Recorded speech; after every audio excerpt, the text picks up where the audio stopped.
Вот наш паровоз вперед летит. Вот это И сейчас я вам хотел представить нового члена нашего управления, человека, которого явно не хватает в нашем сообществе. Почему я так говорю? Я ему дам сейчас слово, он расскажет о себе. Ну и для, для знакомства и в его тематике он подготовил маленький, так сказать, докладик сообщений. Вот, чтобы вы представили, что это за человек.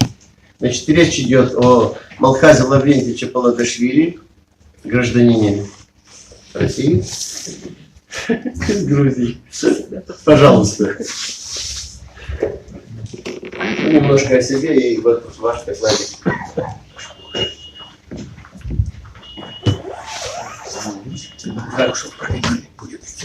Значит, я про себя немножко скажу. Первый раз я такой маленький доклад делал по брожению, по изготовлению, который закисает меда или не закисает. Я технолог пищевых производств. Вот. И вот это было мой доклад. Первый, это когда был. Это было. Андрей Иванович выступал тогда. Вот.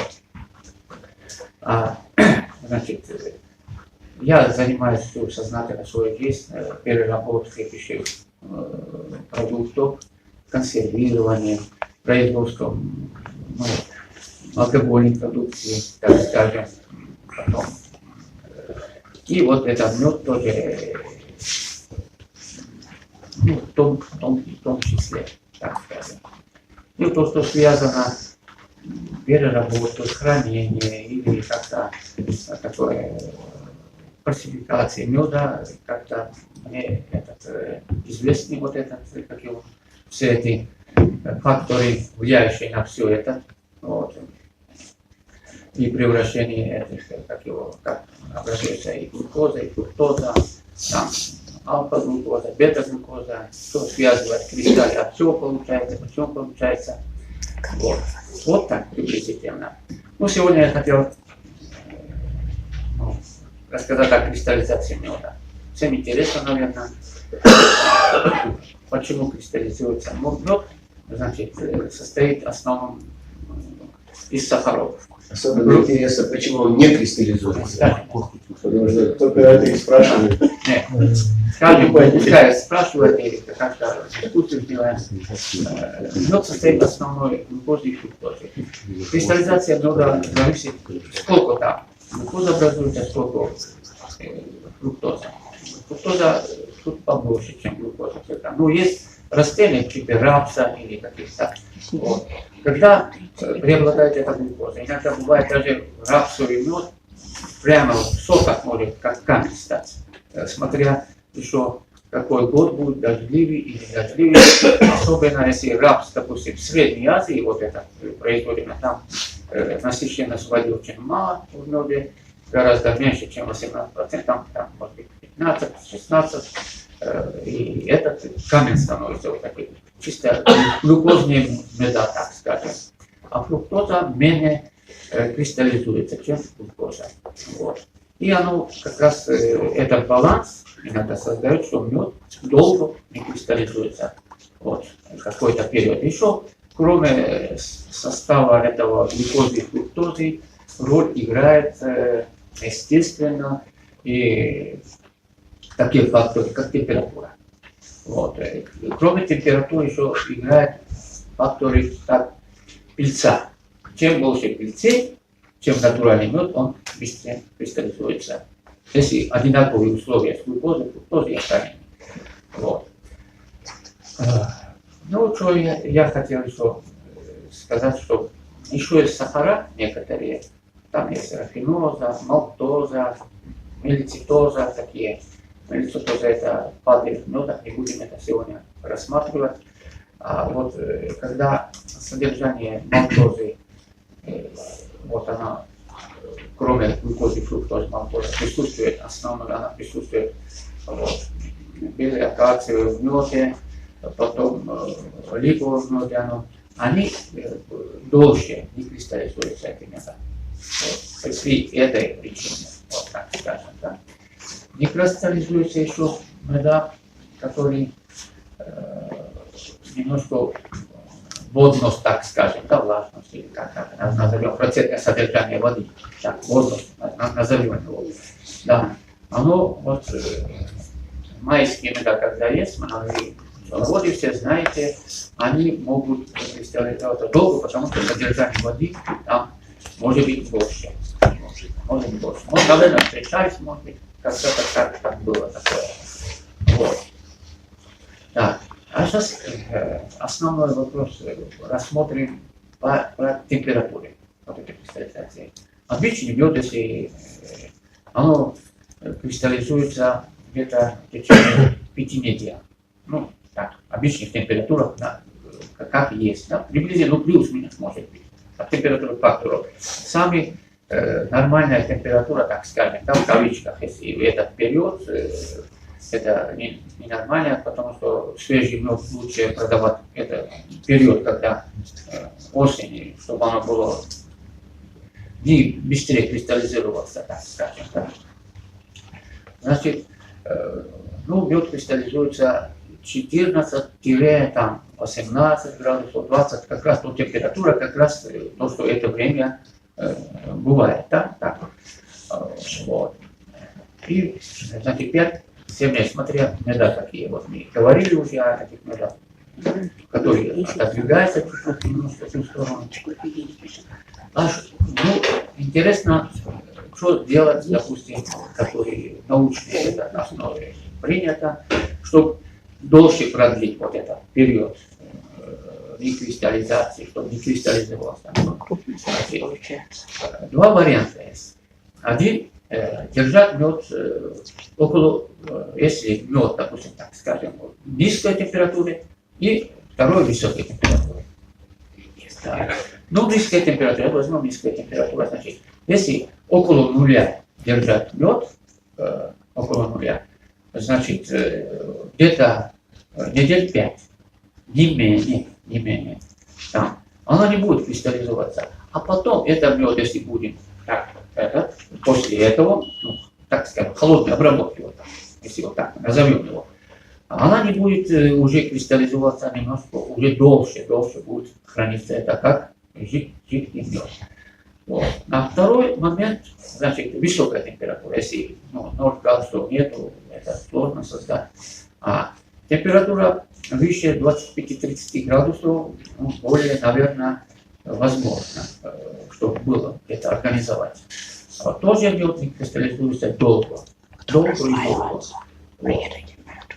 Вот исходя из этих факторов, так, иногда бывает такое, вот как раз случайно совпало сегодня, Яна это принесла банку какую-то, такой, и у меня как раз это есть, темы.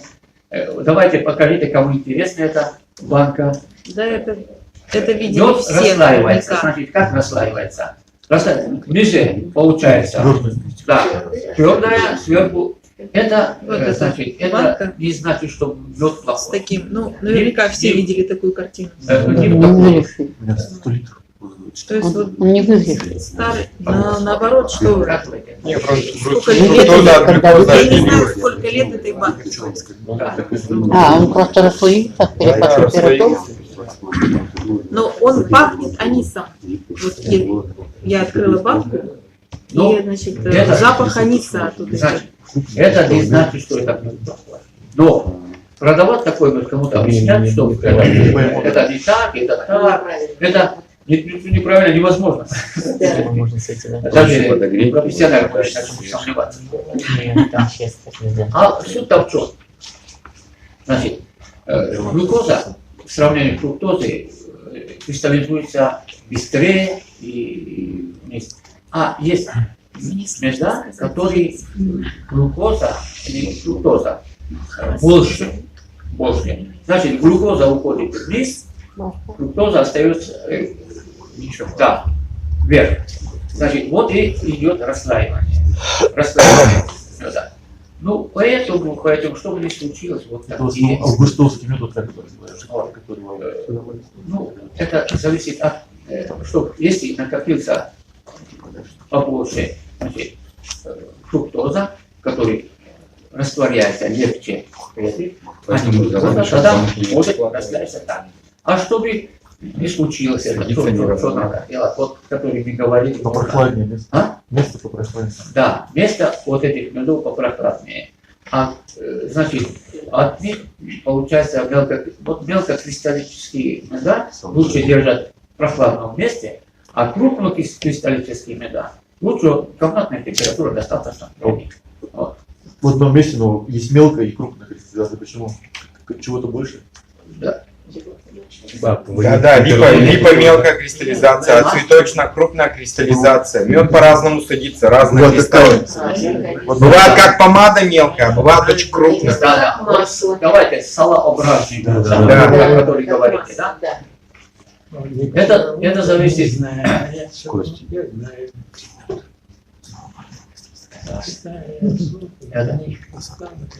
Значит, мелкокристаллический мед, как получается, так скажем, да? Если вот преобладает, значит, больше глюкозы, глюкоза меньше создает этих кристаллов. И зависит еще и других факторов, многих других факторов. Сколько у певца там, сколько белковых этих веществ, которые прикрепляются к глюкозе этих. Молекулы. Да. Ну вот тут один, хотел сказать, чтобы получить, давайте, как получить мелкокристаллический. Да, это управляется. Да, управляется. Что, взять, допустим, цветочный. Нет, не цветочный речь идет. Старый мед, 5% от всего количества, старый мед, мелкокристаллический мед. Если его перемешать, значит, мы создаем закваску. Да, закваску. Мелкокристаллический это. Ну, есть второй вариант, как сделать. Ну, это в домашних вкусах невозможно. Так делается. Берется большой емкость, крутится, перемешается. Да. И это, это сложно. Это для декристаллизатор, что ли он как? Нет, перемешается долго, и вот они кристаллы, да, не укрупняются. Вот когда они разбиваются, все эти кристаллы, и садится мелкокристаллический этот, Очень нравится. мед получается. Тут как хранить вот это, я сказал уже, наверное, мелкокристаллический мед, салообразный мед, хранить в прохладном месте, а крупнокристаллический хранить в комнатной температуре. Вот приблизительно так.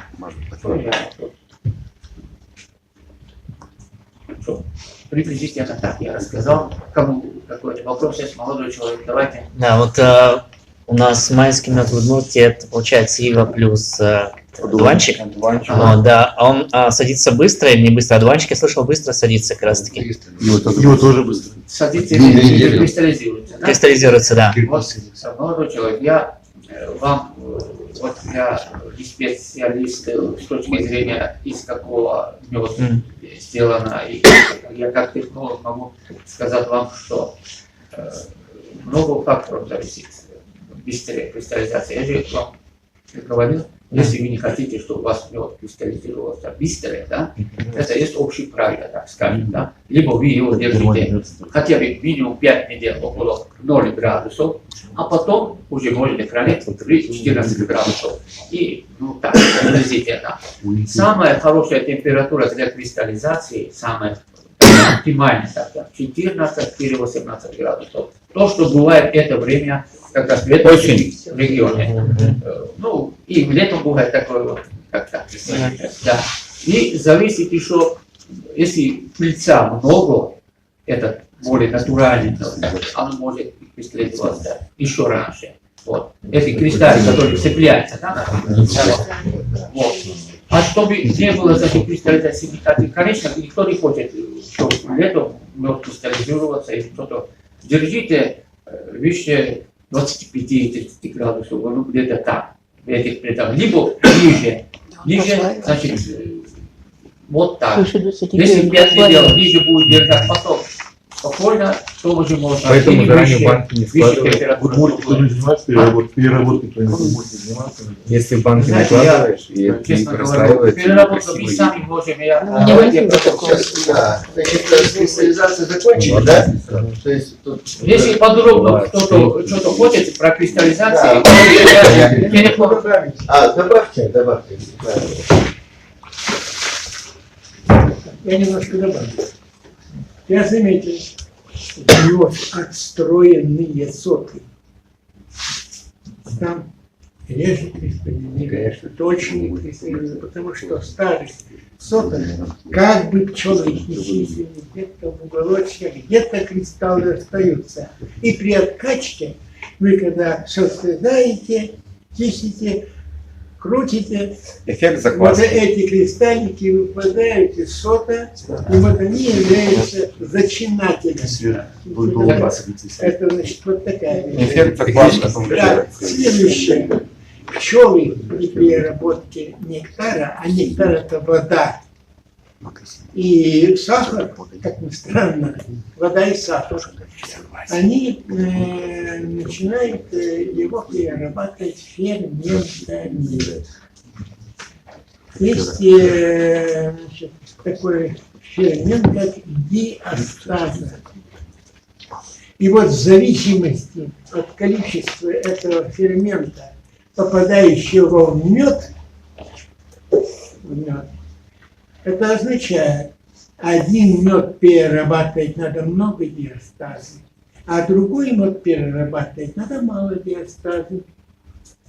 И диастазное число, оно считается, если 10 единиц, это нормальный мед, 10 и выше. 10 мед, который с гречихи, имеет самое большое диастазное число, до 50. Так трудно пчелам перерабатывать, что они буквально этот мед напичкивают вот этой диастазой. Мед с дикой акацией имеет диастазное число 3. Он никогда не кристаллизируется. Мед с липы тоже имеет меньше нормы, но признано, если с липы мед имеет диастазное число 7, мед считается зрелым. Все другие меда, если у них диастазное число, кроме этих двух, что я назвал, ниже 10, мед считается незрелым. И последнее на закуску. Значит, я сделал раскристаллизатор. Очень простой. Картонная такая коробка. Туда ставлю пару банок закристаллизированного меда 3-литровых.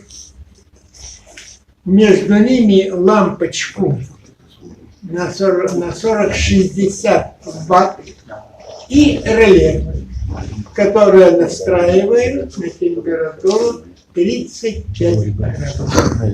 Почему 35? У пчел мед, который в сотах, особенно в центре, никогда не кристаллизуется. По краям да, а в центре нет, потому что температура, жизненная температура личинок 35 градусов. И если эта температура ниже, то матки во время роения в слабых семьях рождаются на день позже и худшего качества. Поэтому в сильных семьях и сильная матка. Итак, через 3 дня мой раскристаллизатор работает. Я поставил небольшой туда вентилятор. Воздух там циркулирует 3-4 дня, и мед у меня без кристаллов. Отсюда вытекает вопрос. Пожалуйста. Диастазное число по породному признаку пчелы. Значит, откровенно говоря, скажу вам такую вещь. Русская порода, по-моему, самое высокое диастазное число. Большая ли разница вот эти новые породы Папас, Тактика? Вот этого я не знаю. Но знаю, что русская порода у нее диастазное число выше, потому что Это я тоже слышал. она, как говорится, в состоянии собирать мед с гречихи, перерабатывает с высоким диастазным числом. У других иначе не хватает. Еще, мужики, у кого случай был? В интернете я читал, что у Бакфаста под печаткой мед закисает. Значит, печатный мед мокрая. Нет, я не знаю, какая печатка, но под печаткой закисает. Давайте я... Все, я закончил. Это любой породы может закисать. Давайте вы свой этот скажите. Все уже. Нет, не сказали, чтобы я ответил вам. Я могу ответить на это. Не, тут по породному признаку просто как-то читал, что якобы вот у Бакфаста под печаткой мед закисает. Бакфаст. Порода такая. Это не порода, линия, наверное, да. И Закисает под печаткой мед. И вот поэтому было это правда и неправда, я хочу узнать. Ну вот, сталкивался кто-то. Здесь я компетентен. Я вам так скажу. Значит, пчела сухая эта печатка или мокрая печатка. Когда зрелый мед заполнен в ячейке, пчела кладет фермент, который не позволяет закисать и кристаллизироваться меду. Пчела кладет. Поэтому срезки, которые вы делаете, оставляйте себе и жуйте, потому что там как раз иммунное количество иммунных веществ такое же, как и у человека, в нашем организме вырабатывается в поджелудочной железе. Так что имейте вот это тоже в виду. Все? Так. Почему? Давайте, значит, про диастазное число, так называемое. Ну, скажите, что такое диастазное число? Что это такое? Ну, процент содержания фермента в меду, наверное. Да. А для чего Это- нужен этот диастаз? Это самые полезные вещества в меду. Это вот спектрулем. Нет, фермент, он же расщепляет, наверное, полисахарана, моносахарана, насколько я понимаю. Это диастаза, по-другому называется инвертаза. Да. Который, что такое инвертаза? Инверсия. Инверсия есть такое сахара, разные бывает, значит, основной, который, значит, пчелы собирают разных этих медоносов, значит, там сахароза есть много. И вот этот, она выделяет вот этого, так называемого, инвертаза называют, и расщепляет этот сахар, глюкозу и фруктозу. Вот это. Они соль выделяют, и они расщепляют. Вот это расщепление. Для чего расщепляют? Нет, Ну скажи мне, сахарозу. вот для чего пчелы расщепляют? Потому что, да, я скажу вам, почему. Да им скажи, я Да, знаю. вы задали вопрос. Вот. Почему? Вот, сейчас нужен переход нам на небольшое, так сказать, еще замечание, связанное, может быть, с будущим семинаром.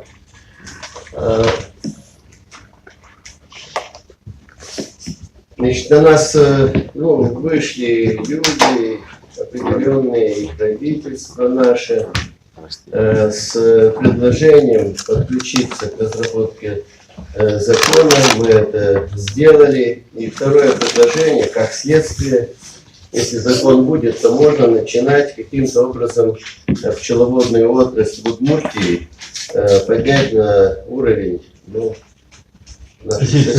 наших соседей. Вот. Поэтому мы сейчас, Каким образом? Как закон это поможет? поэтому мы сейчас над этим думаем и Все уже заполонили, да, кричаком.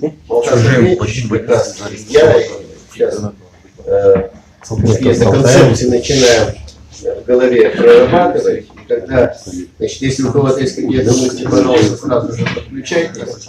Но когда этот вопрос нами будет и разработан до определенного уровня, что можно будет пойти снова в правительство, тогда мы пойдем. Поэтому сейчас немножко Махас Владимирович приподнимет, как говорится, завесу, над чем мы работаем, какие наши планы.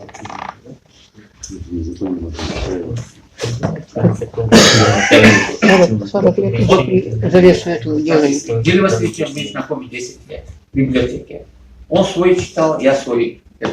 Ну, как-то общались чуть-чуть, ну, год уже общаемся близко, да, с точки зрения попросил Гель Васильевич, чтобы, ну, как-то сопровождал немножко вот это технологическим уклоном, этот, вот, который переработка или хранение, или как, меда, или там осмысление с точки зрения технологии. Вот. А прошло какое-то время, мы продолжаем это, и мысли появились какие-то. Сперва, вот есть общество пчеловодов, да, так, некоммерческая организация, это, ну, что, значит, объединение, да, так, вот, пчеловодов. Пчеловоды, чтобы объединить, чем-то, кроме этих конференций, что-то должны заинтересоваться в чем-то, чтобы была обратная связь. Вот. А как может быть обратная связь? Значит, каждый пчеловод, значит, один есть любитель, просто себе 2-3 улья держит, такой человек не будет здесь, скорее всего, для себя, вот так скажем. Да. Ну, может быть, и будет, если не так далеко, и так. Вот. А что интерес составить? Ну, есть такое мнение, есть такое мнение, что если у пчеловода или какое-то общество, да, меньше 400-500 пчелосемей, это неэффективная работа, так скажем. Она может быть только на свой, как-то неэффективно получается. Потому что вы пойдете элементарно, даже банки купите или вот эти купите, ну, как мед распасовать, это будет цена тройная, даже не двойная, так скажу. Если с завода взять, допустим, да, или взять через уже не оптовой какой-то перекупок, так и лекарства, так и другие, все, то, что инвентарь, так скажем. Потом продажа меда. Значит, продажа меда, сколько на вас видит фальсификаций со всяких югов, востока или откуда-то. Я, значит, было где-то месяцев 5-6 тому назад, этот башкирский мед в каком-то большом предлагали в супермаркете. Вот такое стоят, эти все мелкоземлистые сделано. Чисто, вот скажу, вот это не мед. Вот, а народ смотрит, это все нормально, все хорошо. Меда вот еще стоит она. Цена 800 рублей и выше. Вот эти меда. Разные. А этому спрашиваю, кто продает. Я говорю, ты производишь? Он говорит, нет. Ты откуда? Он Новосибирска. Он вообще не понимает, что за мед. Это просто вопросы задаю. Что он такой? Нет, говорит, у нас есть так, у нас есть так. Он даже никогда этот... Вот, да, Сказочник, короче. А? Сказочник. Часто с Да, ростовскими просто сказочник, легко это можно. Это мед вот такой. С ростовскими. Что вот так, Сережа, долго тоже думаем как-то вот, чтобы это вот этот такой организация, как общественная, тоже была, что более реально такое жизнеспособное, рабочее состояние, чтобы было. Что надо? Сперва надо инициативнее люди, вот как вы сегодня приехали, раз приехали, здесь это уже инициативная группа людей. Значит, выбрать или как-то правление. Если на следующий семинар придут, то будешь уже считать, что действительно это инициатива. Да, ну как раз здесь интерес есть какой-то. Просто случайно шел. Да, вот. И вот, значит, избрать из вот этого количества людей какое-то, ну, правление, так, которое будет заниматься вот этими всеми, которые... У вас есть правление? Ну, есть-то есть. Ну, То есть ты нас уже ликвидировал. Не ликвидировал, я его Хорошо. Кто знает, кто управление? Пусть руку поднимает. Кто? Член управления. Давай. Управление чего? Управление чего? Какое организация? Я не человек. Знают они меня все. Нет, вас знают, конечно. Остались. Да. Ну, Чем правильно? Мы опоздали, можно вы представите снова? Ну, вот все хотят завод продать, правильно?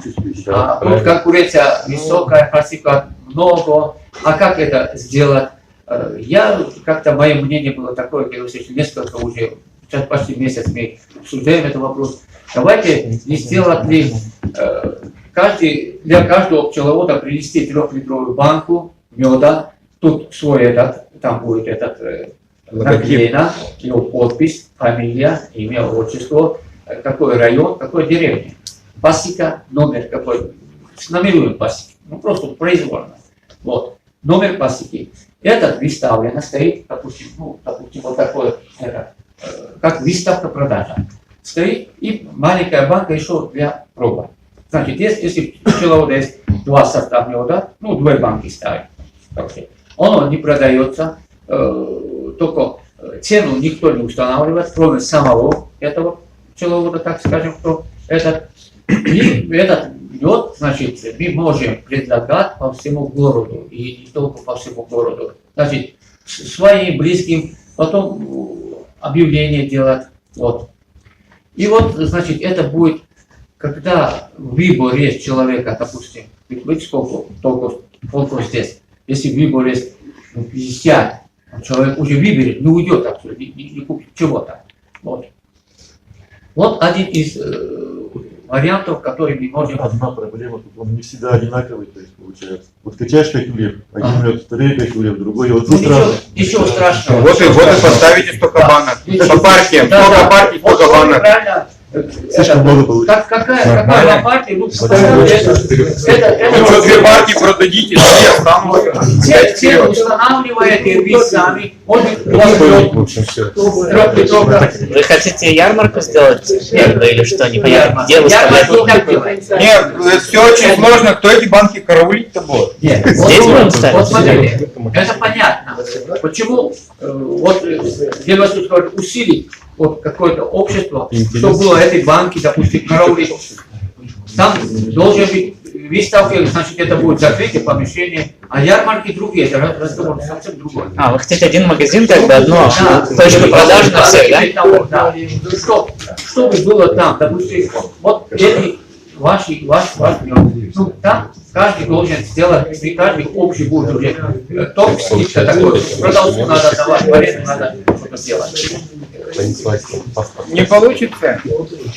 Да я приеду к продавщице, шоколадку дам, она может продавать будет. Скажет, другой приедет так же. Давайте я так скажу. Не получится. Идея, конечно, может иметь место, но... Человек будет пробовать, да? Если кто-то мед хочет купить, это не простые, просто за шоколадку, что купили вашу или чужой мед, никто не пойдет. Это просто проходить может быть такое. Если мед пришел человек купить, это будет не магазин обычный, а они будут звонить по телефону. Нет, это... Вот это одно. Ну что, а другое, Евгений Васильевич, давайте вы сами, это идея.